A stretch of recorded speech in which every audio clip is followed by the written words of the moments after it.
right through. You're holding your secrets for way too long. This can't keep going on. With every lie, they keep on hurting you, getting away with everything they do. This can't keep going on. No, we're gonna find them, and I'm gonna fight for you. They better start hiding. We'll be running with the lions, lions. We'll be running with the lions, lions. They can't run, they can't hide. We won't stop until they're down. We'll be running with the lions, lions.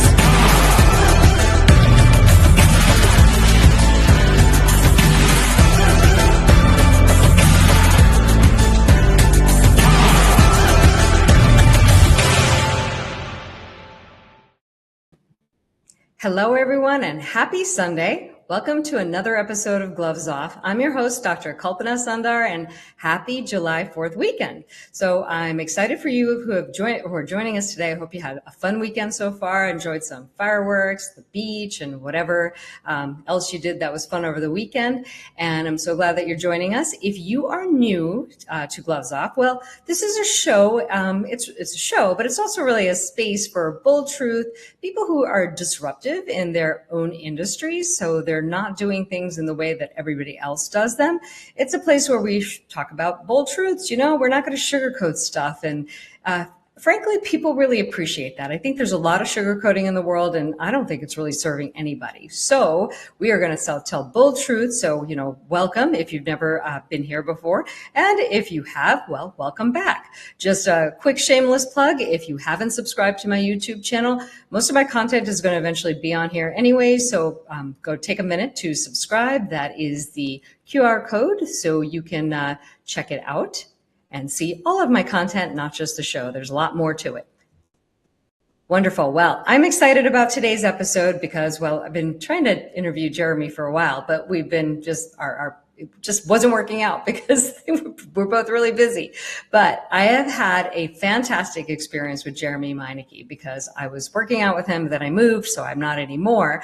But I have to say that he does things that are very, very different from other fitness professionals, and the way he trains is really different. And it's really about his attitude. You know, obviously he's been in the industry for a long time. So when you've been in an industry for 20 years, you learn things that people who are just starting out don't understand. There's a lot of nuance to, I think, every field, to be honest. And when you've been in an industry for that long, you start to really get a feel for the nuance. So this is a sponsor highlight. You guys have seen me talk about Jeremy before and, you know, put up his picture, the QR code, but now we get to talk to him live. So let's get Jeremy on here and start drilling him about some fitness questions.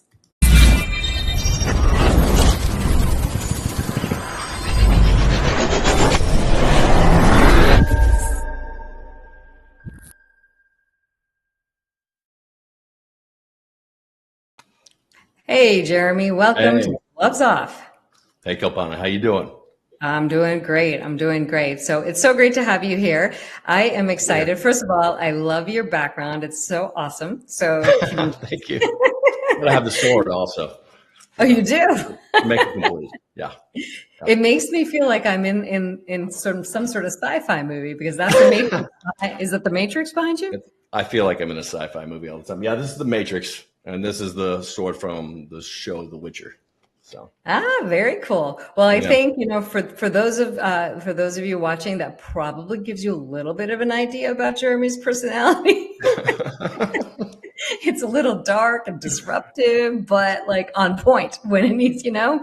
Like, right. I don't even know how to describe you. You're definitely different from anybody I've ever met, which is a really good thing. Oh, well, I appreciate that. Thank you. You don't want to be like everybody else. I mean, that's so conformist and boring. Yeah. I don't want to be like everybody else. I guess I see a lot of coaches out there, and I guess I'm different than some of them, a lot of them. I'm not really sure. So I feel like I can tell you, I've worked out with other people, so I can tell you from my perspective what I feel is different, and you can say if it resonates, and you can add your 2 cents worth to what I've got to say. Yeah, sounds good. Okay, so first of all, Jeremy does not tolerate your little BS that you're going to show up with. If you haven't, He's just not going to tolerate it. So don't even try. Yeah, no, because we all BS ourselves. I do it to myself. And when you train hundreds of people, you see all the patterns, you hear all the excuses. And it's like, you got to be tough on people. You've got to be as tough on people as you can possibly be without them walking out the door. I know. I mean, let me tell you, I sometimes left crying. I mean, I was like, Really? No. No. Oh, man. What I like but see, I think that this is perfect because listen, you could just be a trainer, you could be a fitness professional, and you could just be catering to all the people, or you could take a stand and say, hey, this is the way I do it. And if it's for you, fabulous. If it's not, okay, no problem. There are plenty of other professionals out there that you could train with. Right. So what I liked about you, and I actually like training with men. I told you that before. I prefer training with men. Why? Because, I'm being a little stereotypical, but women can wind up getting into conversations, two women together, which is fun. I'm not going to say I don't enjoy it, but I can tell you that after the workout, I felt like I did more talking than working out. Yes. Jeremy just ignores you while you're doing it. I'm watching the clock for the next time we got to do the set. So basically what happens is I was working out, and if I try to talk too much, he just is like, okay, well, then the next set. And then my favorite thing that you ever did was when you said, listen, if you can talk, you're not working out as hard as That's a very common thing that well, some guys do it too, but I think more women do it, is they try to lift weights and talk at the same time. And we're not lifting heavy enough if that's the case. Even if it's a warm-up set, you want to be completely, as Schwarzenegger talks about, the mind-muscle connection. You want to be completely engaged in what you're doing at that time and no other distractions. And if you're talking, you're not completely engaged. Your mind's doing multiple things at once. So. And again, I was like, I didn't even know what to say to that. And the moment you said that to me, but I realized how true it really was, because honestly, in those moments, I wasn't focusing on what muscles are firing. So I learned a couple of really important things, and I've been working out all my life. Number one, I would say the big thing I learned was that women don't lift heavy enough, or probably all people, but I'm just saying in my specific situation, I wasn't lifting as heavy as I should. I would go to the gym, I'd do my weights, but they were super fast. I wasn't really concentrating on the muscles that I was working on. I wasn't lifting heavy enough. I wasn't, doing it as correctly to get the most bang for my buck. And I was sometimes talking during my workouts. Yeah. So there were a lot of things that I've since fixed. And I could tell now that I have a whole different approach. And that's very, very valuable. That's another huge thing that you brought up is this is especially, I think women do this more than men, is that they work out fast. They try to get it done as fast as possible. So they'll do their set, they'll sit there for 15 seconds, look around, and then they're ready to do it again. And there's an actual chemical reaction going on in your muscles when you're lifting heavy enough that they have to recharge. And it's going to take 60 seconds to 2 minutes, just depending on what you're doing. And so if you're not lifting heavy enough, and you're going back in, and after 15 seconds, you're doing it wrong. You're doing cardio, basically. You're not building the muscle. Yep. And that's really huge, because that's exactly how I've worked out when it came to weights on my whole life.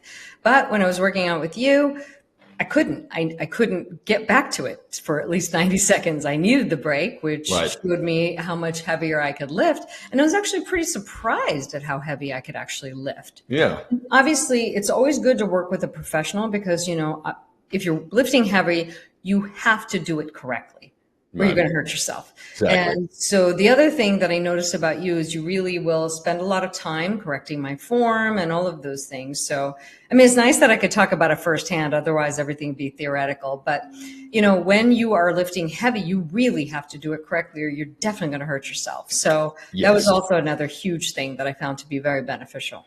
That's why we start with high reps. High reps, you're practicing doing it perfect, and it's a little bit lighter. Then we make it slightly heavier. We go down to 10 to 12 reps.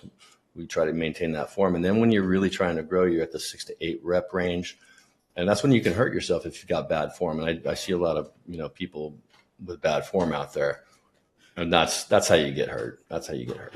And plus, you don't grow the muscle as much when you're using bad form. You're using your using your structure, you're using extra different muscles that you shouldn't be using, and so you're not focusing completely on the muscle that you're trying to target. Well, that's important. Yeah. What got you so interested in your fitness journey? I'm going to digress for a moment. Yeah, I was getting beat up in Santa Barbara. I wanted to get in shape, and so I was out of shape. I was partying a lot, living in Santa Barbara, eating monster burritos every night before going to bed, drinking was it Keystone Ice or something every day. A guy, we were watching MMA. It was The Ultimate Fighter. It was just coming out. I'm like, I got to do that. So I started doing martial arts. I started doing Russian Sambo in downtown Santa Barbara, and I was just getting beat up by bouncers. The only people in there were bouncers, and so they would just beat the crap out of me. And I was like, I gotta get stronger because this is rough. And so I bought Arnold Schwarzenegger's Encyclopedia of Bodybuilding. I think I bought the Zone book for diet, and I started piecing together how to eat and how to lift weights. And, over time, I just learned more and more. I hired more coaches, and over the course of, like 25 years now, I've just kind of put together everything that I've learned into what do I do now. So, yeah. And that's important because, once you get it dialed in, I would say that in life, I've noticed if you just get things dialed in, and the earlier in life you can get things like that dialed in, like diet and exercise, where they become not so much things you have to think about, but things you just do. Yeah. You have the capacity to live a way better life, because I see people that are starting to fix these issues at 50, 60, 70. It's a lot harder. Yeah, it is. Not impossible, just harder.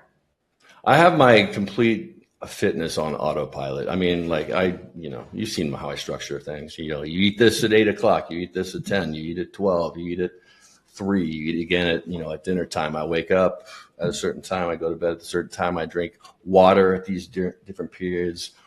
I lift weights 5 days a week. I'm doing push-ups every single day, squats every single day. So, I take the thinking process out of it so that I just know what I'm doing. And it's become such a habit. When you do the same things every single day, those habits become more sticky and they just become ingrained into your brain, and they become much harder to break.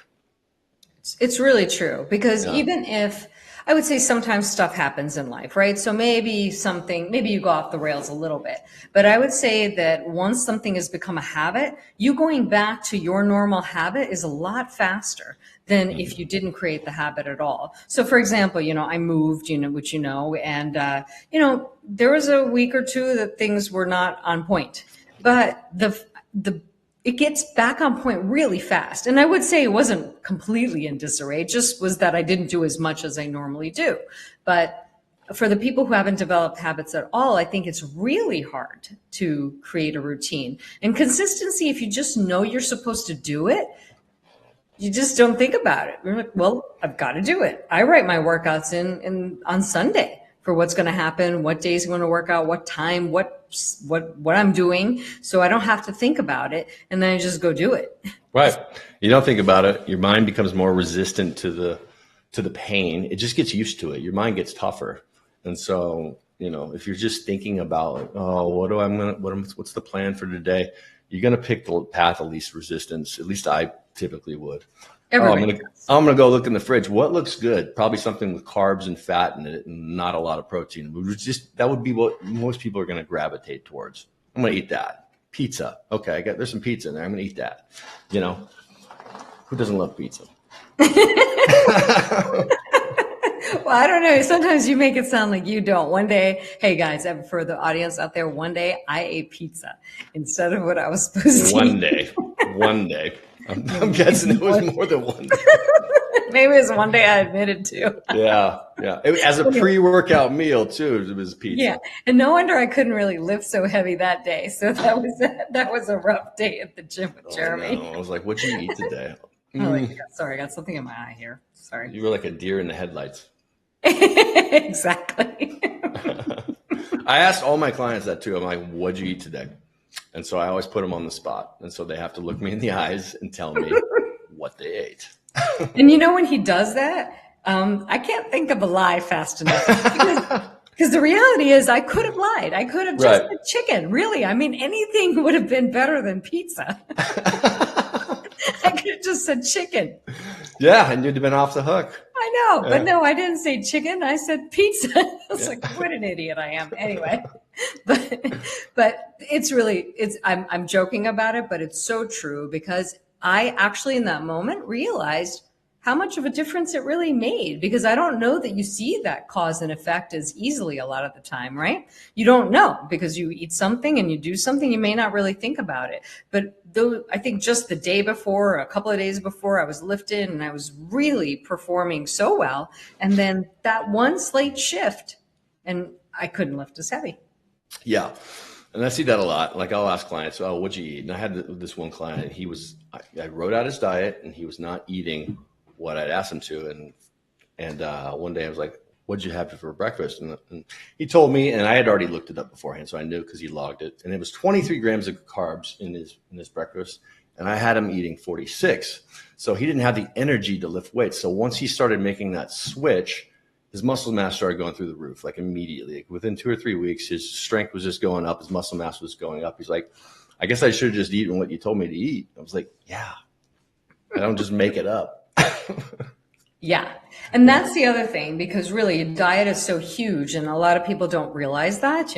I would say some people just focus only on their diet, maybe not so much the exercise. Others maybe focus more on the exercise, not so much the diet. But the reality is the two work hand in hand to really give you the best results when you're trying to build muscle and burn fat.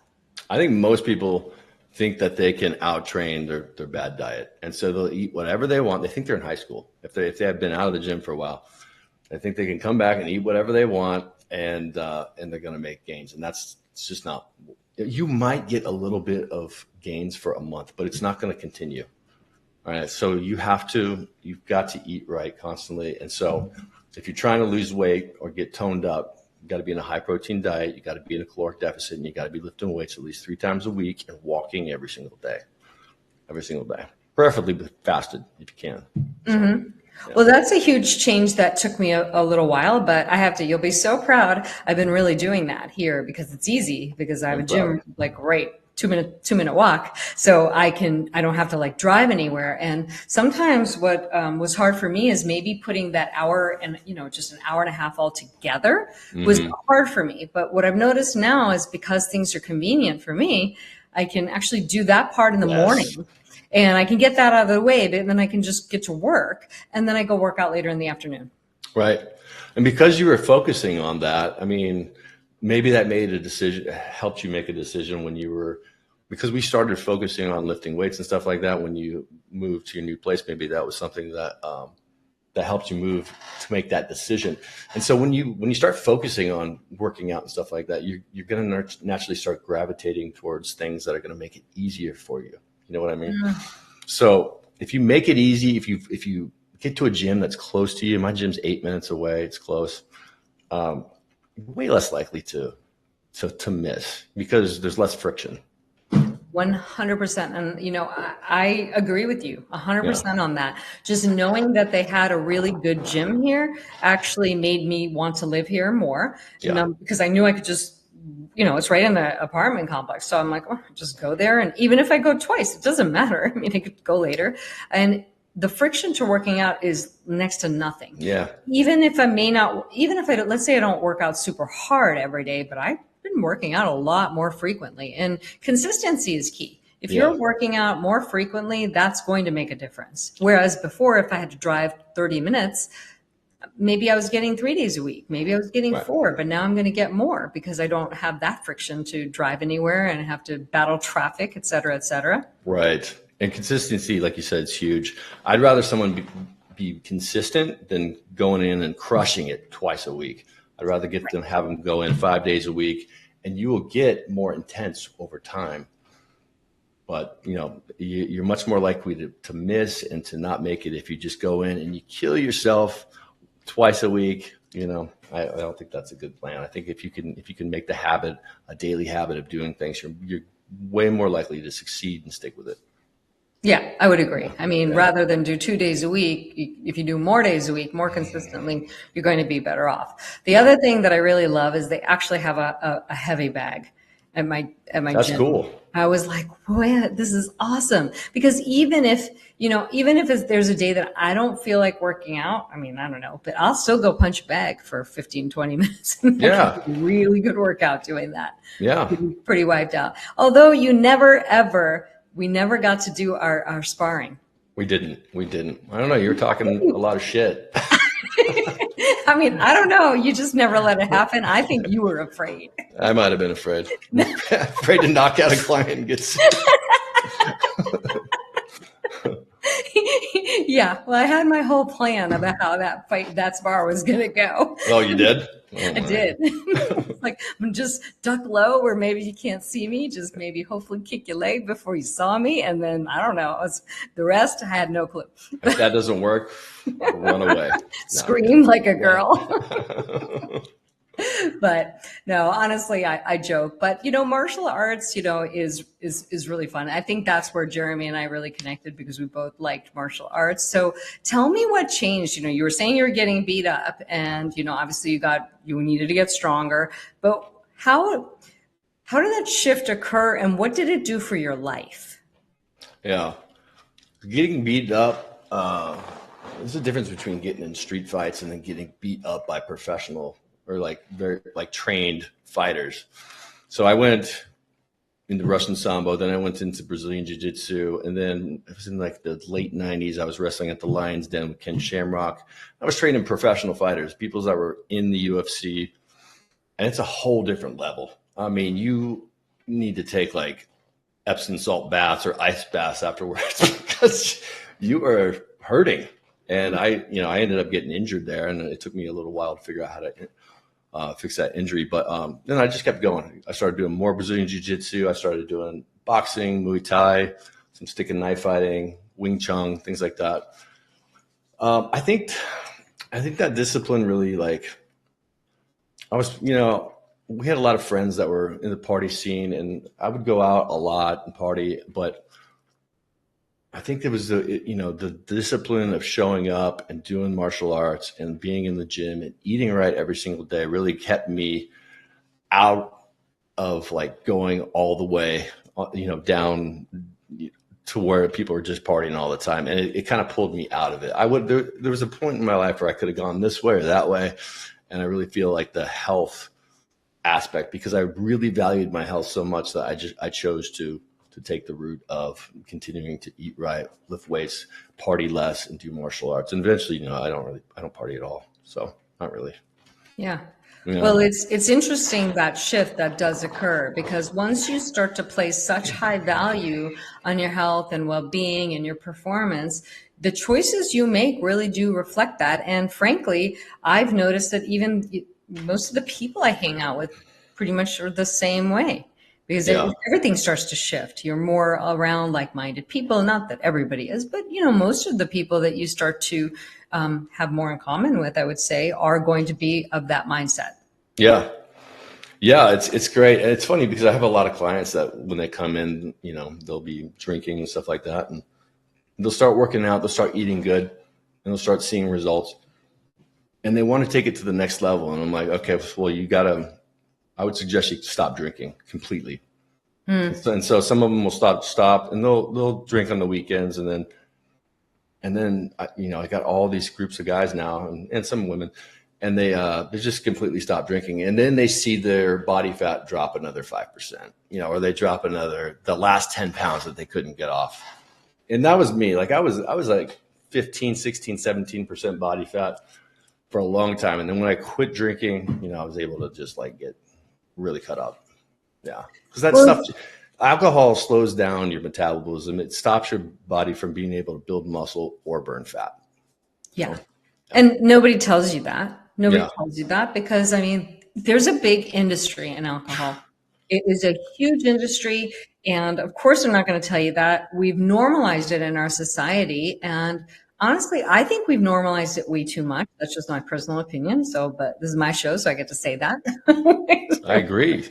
I mean, you watch TV. We live in the Matrix. You watch TV. You watch these movies. You see all these people. They're all drinking in every TV show. You don't see the repercussions really. They get up there. They look good the next day. You know, whatever. Maybe they fake a hangover in the TV show. Whatever. But like the reality is, it's poison. It really. It's not. It makes your brain think. It shrinks your brain. It's not good for any organ in your body.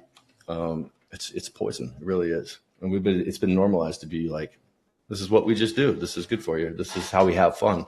This is how we have fun. Exactly. Yeah. And there are a bunch of other ways to have fun. And, I have to say that I noticed some big changes too, because I've just really, like, once in a while I may, but it's really become very, very infrequent. And to the point where if I do have like a glass, I can really feel it. Whereas once upon a time I could have many glasses and think it was okay because I didn't notice the difference. Yeah, me too. Bottle. There's a state of numbing that occurs that you don't even realize and that you don't feel. And now since then, I have a lot of friends now who don't drink actually, which is great. So again, like attracts like. So the minute something changes in your life, I think you wind up attracting the same people who have similar values. And it's really interesting that they say the same thing. They say that they felt like they were in a fog, and now that they've woken up, they don't feel that dulled sensation. So it's really interesting. It's so funny because for years people would be like, hey, come out, let's go do this. And then I go out with them and they'd be like, oh, come on, have a drink, blah, blah, blah, and sometimes I would, sometimes I wouldn't. But then it's been so long now that I haven't, that people don't even call me to go out for drinks anymore. 0 calls for drinks. Well, that's fine. So what do people invite you to do? Oh, man, I don't know. Not a whole lot. Not a whole lot. You want to work out, you want to go see a movie. Sometimes I go over and I watch movies with friends. That's basically what I do. Yeah. Well, nobody wants to work out with him because, he's going to crush him. He's a beast. Oh, man. I'm in my own zone when I'm working out. So, like, I don't really want to sit there and chit chat, and talk about my day. I'm just like thinking about the next set or whatever. So. That's fair. I mean, honestly, I'm a girl, and when I work out, I don't like to talk to people. I'm in my zone. I just want to work out. That's like my time, my me time that I'm doing the thing. And God forbid if I'm punching a bag, I definitely don't want to talk because I can't. I'm talking to people all day. That's the one time I don't have to talk to people. And to be honest with you, I don't have a workout partner because I learned a long time ago, workout partners are going to flake, and then you feel let down. And so I just stopped having workout partners so that I don't have to wonder, are they going to show up, today? And so I just I'm going to just argue with you a little bit on that point. I just think at your level, people are going to flake. So I think that, there are people who are just starting to work out, they really need an accountability partner. So I just want to preface it with that because I like that. Yeah. Because it's true. I mean, I would say for me, I kind of noticed the same thing, although it's great. One of my really good friends, he and I have been like trying different gyms, every week we try some new places because we're like, well, before we commit to anything, we're just try places, and it's been fun going with him. Right. But he never bails because he's really as committed to it as I am. But I would say everybody else in my life has kind of bailed too. So I agree. I'm very committed to it. So I think just when you get to a certain level, that's very, very true. But then there are people who are just starting out and they kind of need the accountability. They do. They need that. They need the strength in them. Maybe they don't feel very secure going into the gym by themselves. And so they have some, strength in numbers kind of feeling, having friends there, Right. A lot of people are self-conscious when they just start going to the gym. So I feel, I would say I'm not self-conscious, but going into a new place, like figuring out a new workout. Yeah. I don't know that I'd be as inclined to do that, but I mean, I would do it. I'm not saying I wouldn't. I'll work out, but I just wouldn't be doing that. So I think it's just been fun for me to see different workouts, just to see what I like and what I don't like. I don't know. It's just, there's really a lot out there. It's not very simple anymore. It's not. There's a lot out there. There's a lot of confusion out there, Yeah, I think it's really, and that's the other thing I wanted to touch on, because there are people out there who don't, and they say they don't enjoy exercise. But the reality is, I think if you look hard enough, you will find something that you really enjoy And I would rather, I mean, I'm speaking like I'm the trainer here, but I'm just saying in general, as a physician, I would rather people do something they Yes. and stay active as opposed to thinking they have to run 10 miles or do this or do that. Hate running. Yeah. Ugh, I know. Ugh. Totally hate it. I Yeah. did it. I mean, I did it. I did half marathons. I wanted to say I did it, check it off. And then after I did it, I was like, yeah, I never want to do this again. I don't Right. want to run unless there's a tiger chasing me. Right. No, I think you're right. I think it's good if people find something they like. I love doing yoga as well. So it's much more of more of a healing exercise. Lifting weights is more aggressive. It's more testosterone, more, it's hard to explain. It's more aggressive.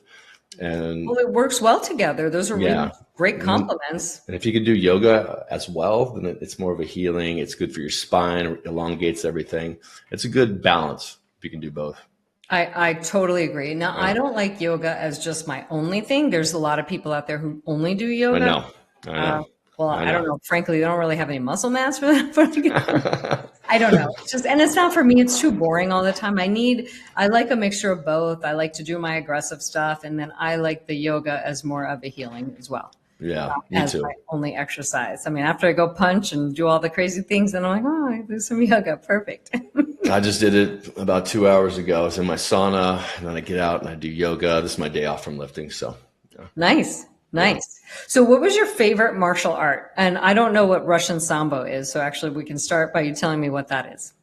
Russian Sambo is what their special, it's kind of what, I think it's what their KGB uses. Oh, the special forces. Okay. Yeah.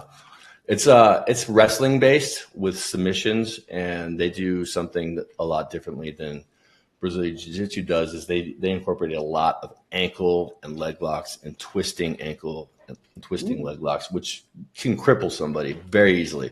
Which is why a lot of schools don't allow you to do that. But we're talking the mid '90s. So it was a lot rougher back then. It was a lot meaner. It was a lot rougher.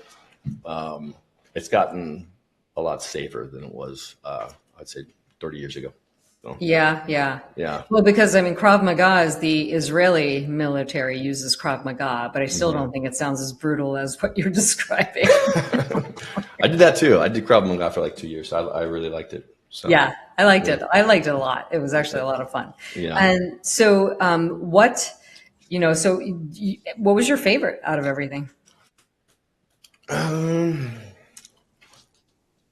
I enjoy ground fighting. So I enjoyed Russian Sambo. I enjoyed Brazilian Jiu-Jitsu, and I enjoyed the Lion's Den, which is just like submission wrestling. I learned something different from each one. The chokes and the arm bars are the best with Brazilian Jiu-Jitsu. Leg locks are great for Sambo. So when I was coming in and wrestling the Brazilian Jiu-Jitsu guys, I was doing a lot of leg locks and stuff, and they were confused by it. And then the Lion's Den was just mean. They just taught, it was more like the military. They just beat the crap out of you. We would do 300 squats, push-ups, and crunches before we would start training every day. Oh, every day. Yeah. It was insane. That looks like you have it on your regimen, 50 push-ups and 50 squats every day. And, that makes that look like nothing. That's for you. Oh, God. Mine's higher. Do other people get more? If you want to go up higher, you can, but I usually try to get them to 100. Wow. And then on my days like this, I do anywhere from 150 to 300 of each. So I did that with 150 to 300 push-ups? Yeah. So today I did 150 push-ups, squats, and crunches, but sometimes I'll do 300. So I do 50, 40, 30, 20, 10, and then I go back up 20, 30, 40, back up to 50 of each one, back to back. I totally feel like a loser now. It's brutal. I was really proud of myself with that. I mean, I'll have to admit I could do way more squats. The push-ups are a little harder though. And honestly, I've been out of practice with the push-ups now. I probably back down to nothing again, which is terrible. But they come back fast. Yeah. But the squats, I mean, I could do more squats. So maybe I have to push myself now. Let me go up to higher amount of squats and work up on the push-ups. Do it. Yeah.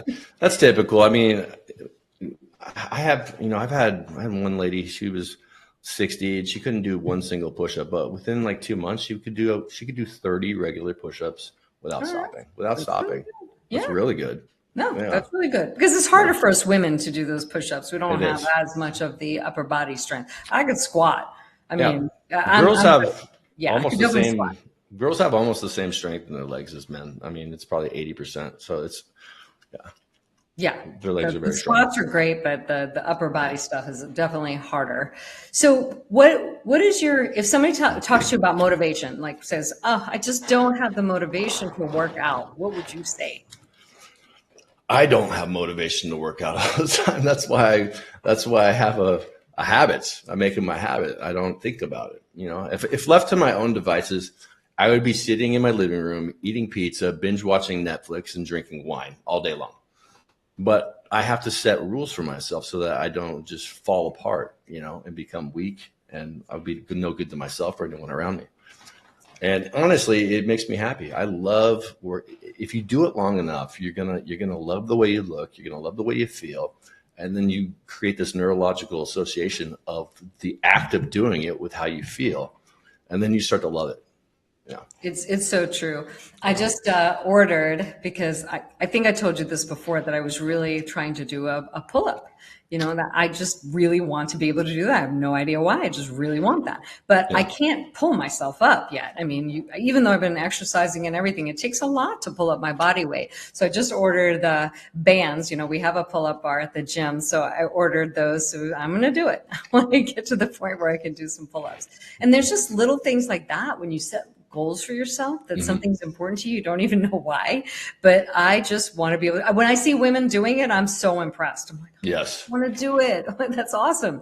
Yes. So that's, you know, I think that when you start to feel good about yourself, that you set some sort of little goal for yourself and then you accomplish it, you feel so good about yourself. And I love what you said about if left to your own devices, that's what you do. Because I think people may look at you and go, oh, Jeremy, he's got so much motivation. He's going to do what he's supposed to. But the reality is you're right. If left to our own devices, all of us are going to do very likely the wrong things. Yeah, I'm only motivated. Yeah, it's true. And I'm only motivated sometimes to work out. But here's the thing. Once I start working out, my motivation starts to increase during the workout.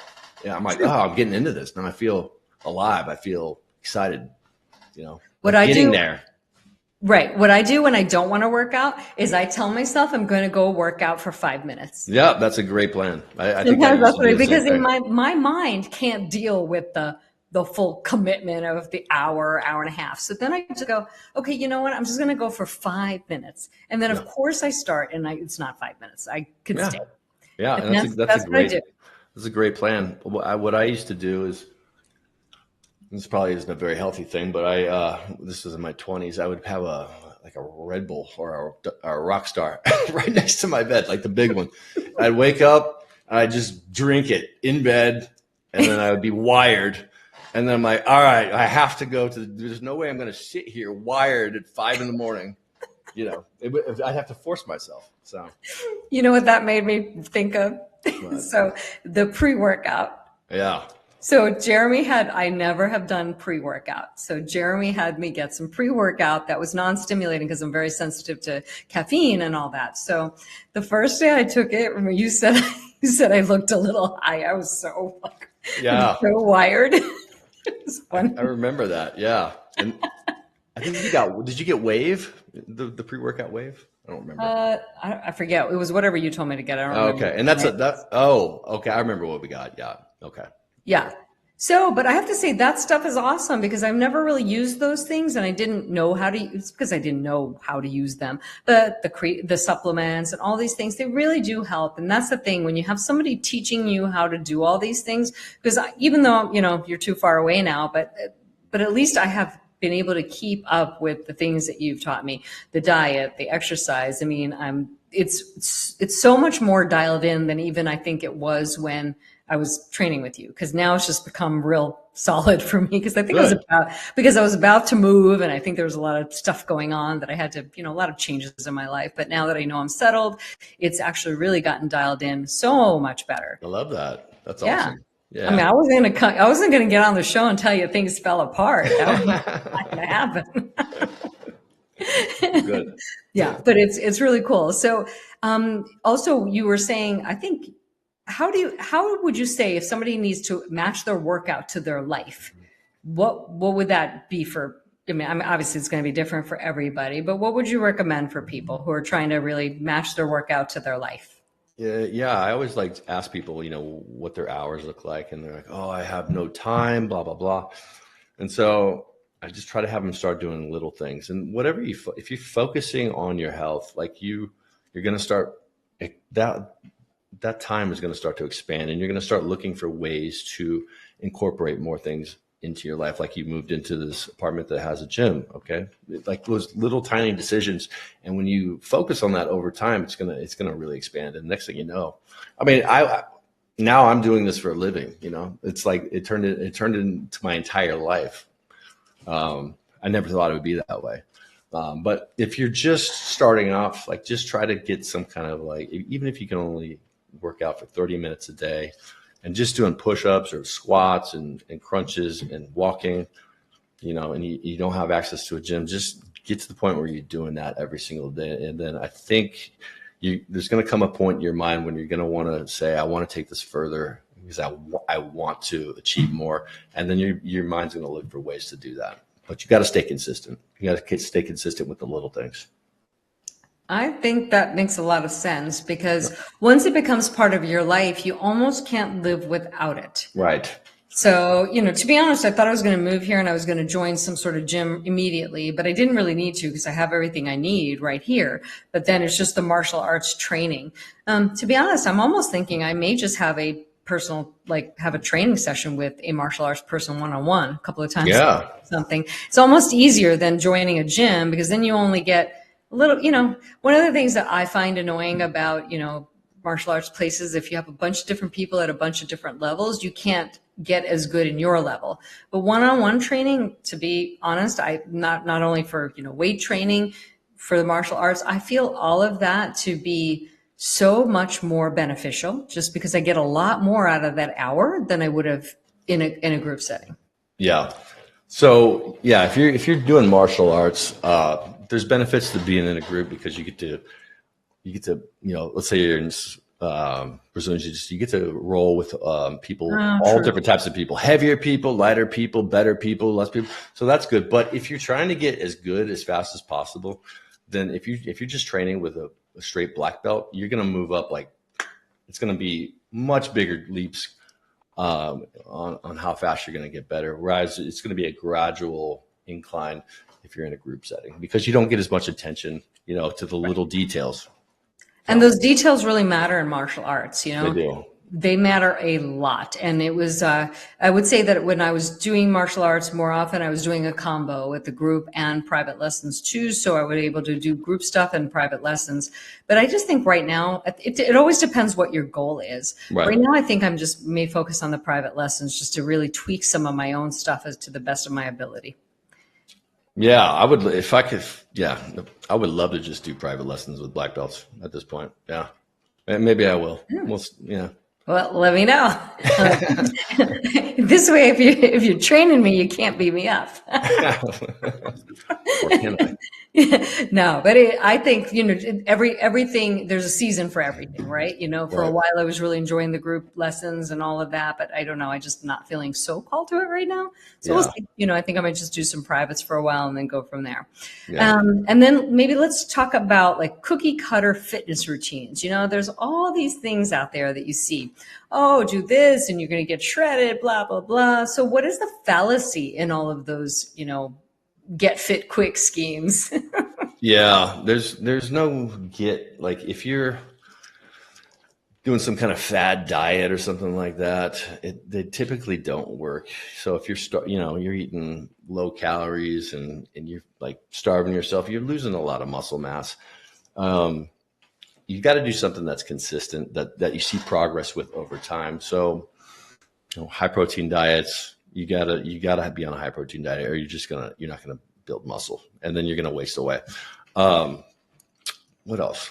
We're talking about fads, like things like Orange Theory and like CrossFit. Like these are fine, that's good. But what's your goal? If your goal is to get lean, it's not going to work. It's not going to work because you're doing straight cardio and you're not focusing on diet at all.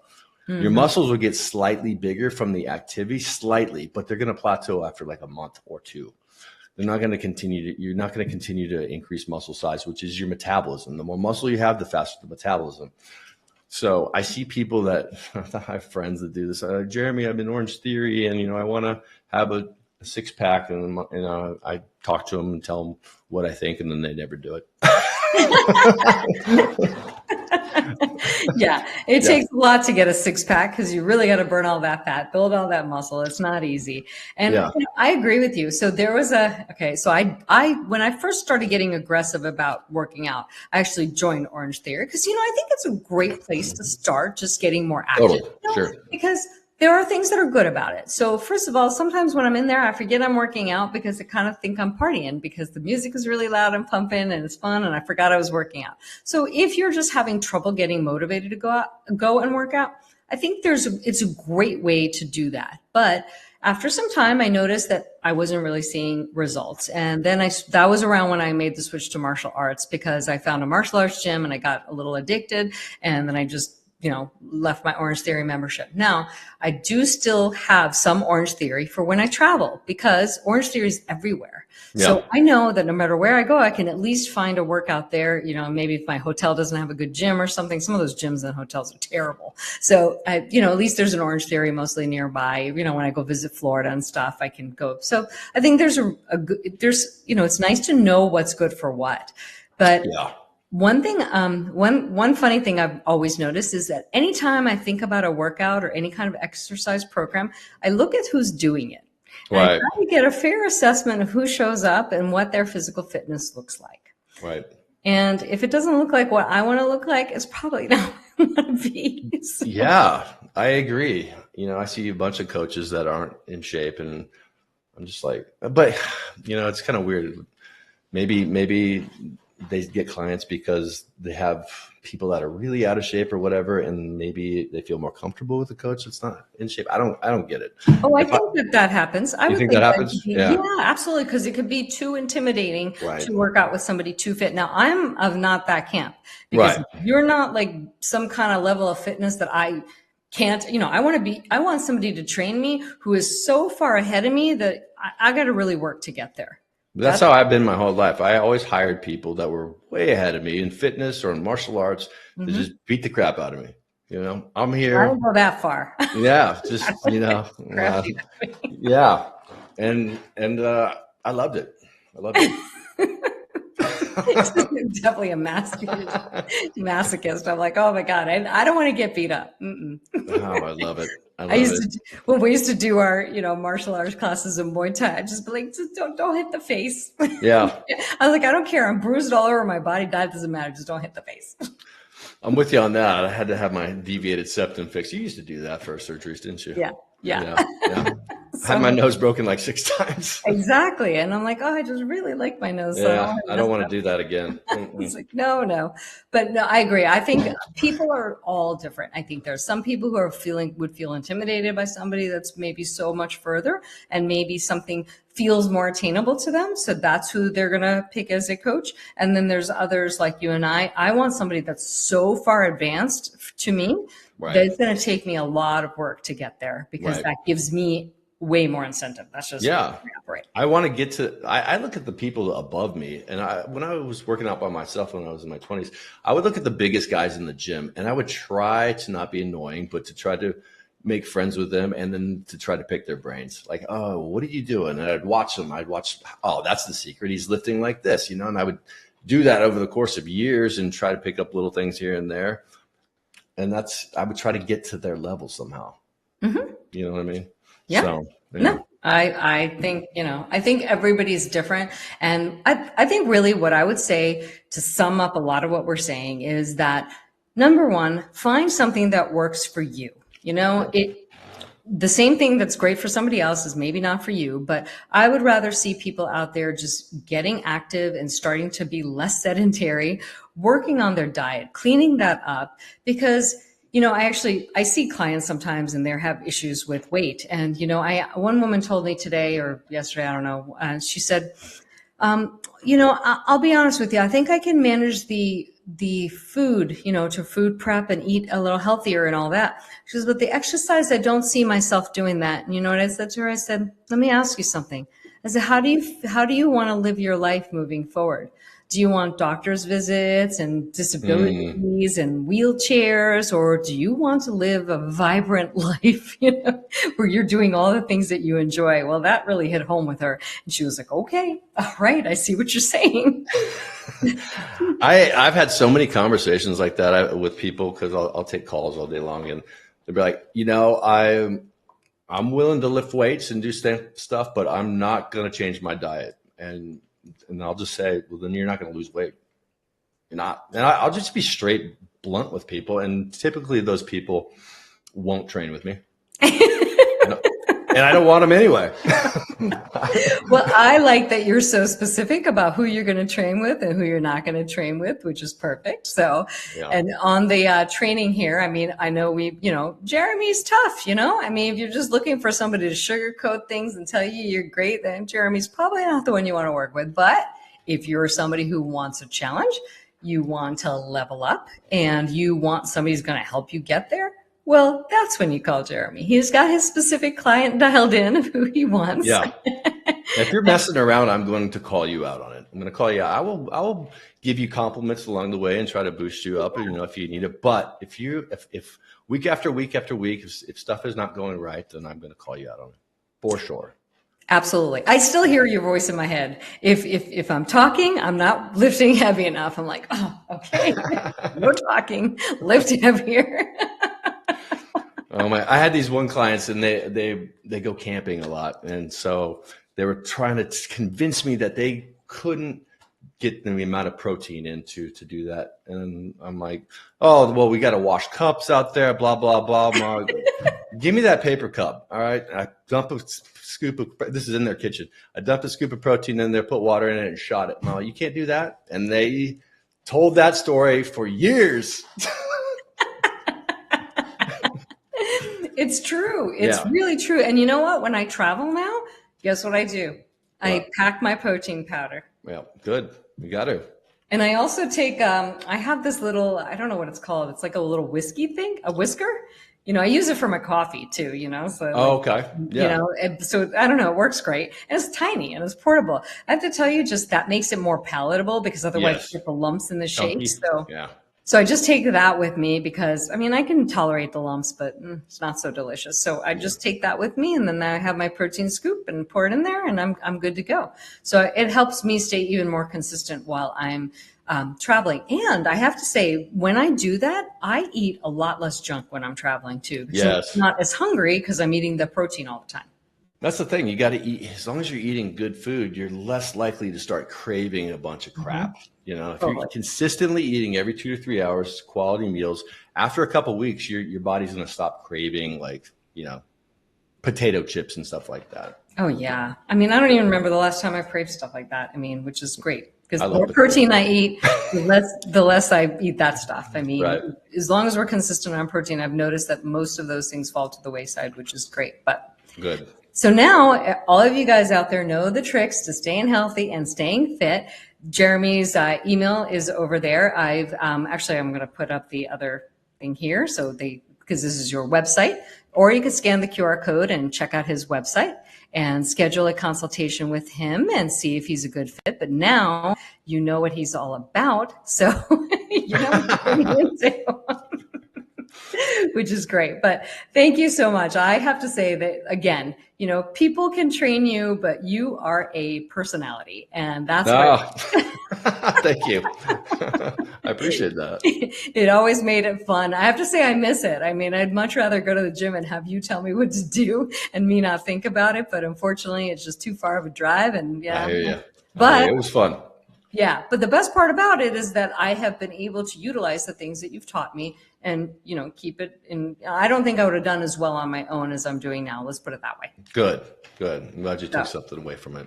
Yeah, absolutely. Well, thank you so much for being here today, talking about your specific philosophies, and also for sponsoring Gloves Off. And it was great to have you, and enjoy the rest of your 4th of July weekend. You too. Thanks for having me, and I had fun. All right. Have All a right. good one. Bye. Bye-bye. Well, I hope you guys enjoyed that. Obviously, you can reach out to him at that email address below. And, listen, if you're ready to make a change in your life, it is summer. And if you want to look as good as you possibly can, well, give him a call. And other than that, have a great rest of the 4th of July weekend, guys. And I'll see you next Sunday for another episode of Gloves Off.